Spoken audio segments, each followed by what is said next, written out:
അടിസ്ഥാന വിഭാഗങ്ങൾക്ക് അതൃപ്തിയുണ്ടാക്കിയ എല്ലാ നടപടികളും സർക്കാർ തിരുത്തുമെന്ന് CPM സംസ്ഥാന സെക്രട്ടറി MV ഗോവിന്ദൻ. മുൻഗണന എന്തിനാണെന്ന് തീരുമാനിച്ച് നടപ്പാക്കണമെന്നും ഗോവിന്ദൻ പ്രതികരിച്ചു. സംസ്ഥാനത്ത് പലയിടത്തും LDF വോട്ടുകൾ BJPക്ക് അനുകൂലമായി. മലബാറിലെ മുസ്ലിം വോട്ട് ഏകീകരണം ദൂരവ്യാപകമായ പ്രത്യാഘാതമുണ്ടാക്കുമെന്നും ഗോവിന്ദൻ പറഞ്ഞു. വിശ്വാസികളോടൊപ്പം നിൽക്കുന്ന നിലപാടാണ് CPMന്. അവിശ്വാസികൾക്കൊപ്പവും നിൽക്കും. രണ്ടു കൂട്ടർക്കും ജനാധിപത്യ അവകാശങ്ങളുണ്ട്. വിശ്വാസികൾ വർഗീയവാദികളല്ല, വർഗീയവാദി വിശ്വാസിയുമല്ല. വർഗീയതയെ പ്രതിരോധിക്കാൻ വിശ്വാസികളാണ് നല്ലത്. ക്ഷേത്രങ്ങൾ വിശ്വാസികൾ കൈകാര്യം ചെയ്യണമെന്നും ഗോവിന്ദൻ പറഞ്ഞു.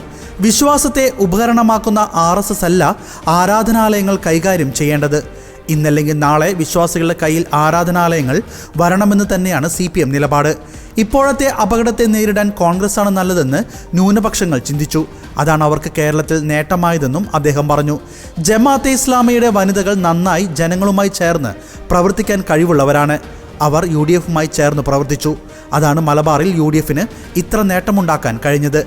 പിണറായിയെ രാഷ്ട്രീയ ലക്ഷ്യം വെച്ചുള്ള വേട്ടയാടലുകൾ പ്രതിരോധിക്കും. കമ്പനികൾ തമ്മിലുള്ള കേസുകൾ കമ്പനി നോക്കട്ടെ.